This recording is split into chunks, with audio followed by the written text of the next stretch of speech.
Have you ever been curious of what it's like to sleep in a hammock tent overnight? I mean, I definitely was, so I tried it a few times. Here's what I learned. I love camping, I hate tent stakes, and my friends make fun of me less because my pack is lighter. So I have a few hammock notes I jotted down I want to share.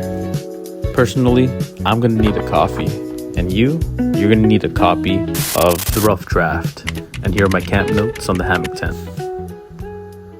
Before setting up, check for hazards. Look above you, make sure there's nothing that can fall on you. Look for a couple sturdy trees about 12 to 15 feet apart. In metric, that's about 4 to 5 meters. Tree girth should be at least the thickness of your thigh to make sure it can support your weight. Here's exactly what we'll need.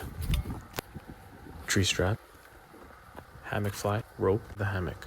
The hammock straps that came with the pack originally were only 6 feet long, and I found that wasn't sufficient enough. So I got these ones on Amazon for about $10, and they're 9 feet long. Don't install the straps this low, you're going to end up on the floor. Aim for around 6 feet high, and put the web side through the loop side. You'll see one side has a bunch of loops on it, like a daisy chain, the other side has one loop. It'll look something like this.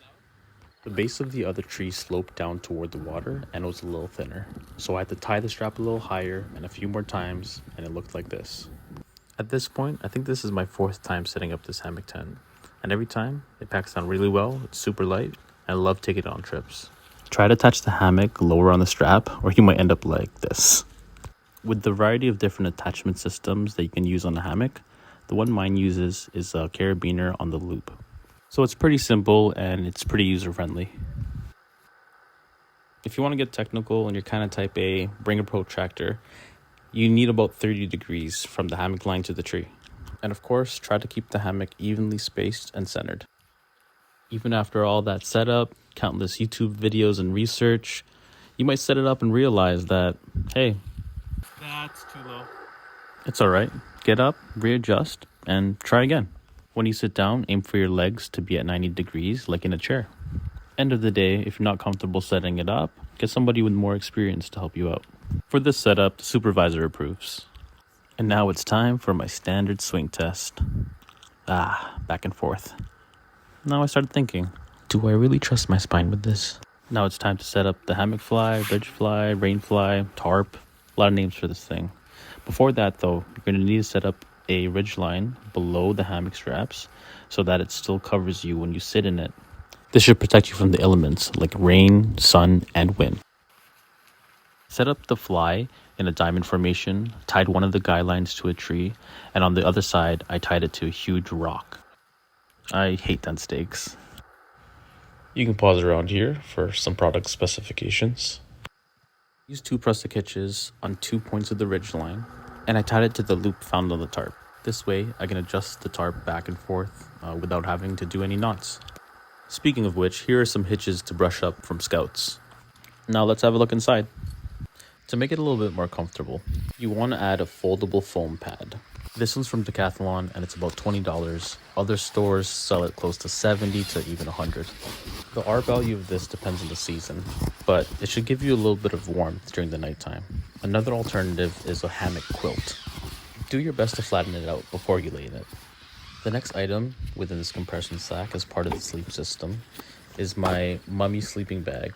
It has a comfort rating of -5, so I'll be pretty warm in the nighttime, and this is how it looks. Storage, there's a little mesh pouch here on the left. Don't put it in your sleeping bag. And there's a little pouch for the hammock outside the sleeping bag on the side. The downside to hammock camping is I have no room for my pack. Opening the bug net, here's a closer look at the ridge line. For this setup, I've hung 2 ridge lines. This one's to hang gear and to create the perfect sag for the hammock, and the one above is to hold the tarp. Now this is how the final setup looks. I've just adjusted the guy line to higher up the tree for easy access in and out of the tent during the day. At night, I'll adjust it back down to maintain the shelter. Here's another perspective of the tent if you can find it. There's another one behind me, kind of looking like its shadow. During the day, ensure your bug net is all zipped up to keep out any debris and of course, some bugs. This is where you sleep after all. Valuables like clothing, electronics, power banks, I keep in my dry bag, and it's stored comfortably at my feet. Okay, here's a hammock trick. If you lay your pad diagonally, You'll disperse your weight and it'll feel like you're laying flat. It'll cause less motion because sometimes, honestly, sleeping in a hammock for the first time may be uncomfortable. Here, it's the first thing in the morning. I'm laying diagonally, and as you can see, it's pretty still. Versus when I just get in and I'm swaying back and forth, also comfortable, but I'm moving. Now it's time for takedown. The worst part about this is that means the trip is over, but it's pretty straightforward. If you leave one side tied up, it'll be like a helping hand, allowing you to pack it down neatly and tightly in your pack.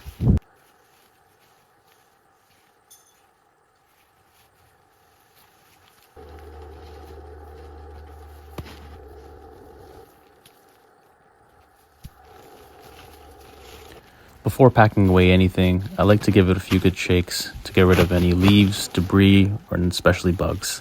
I don't want to take any of that home with me.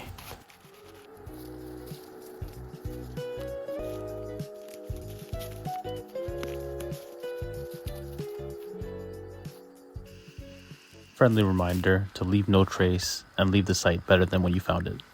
To summarize, check overhead, find trees, set up, and hang out. Was there something I missed that you want to find out? Don't leave me hanging. Like and subscribe.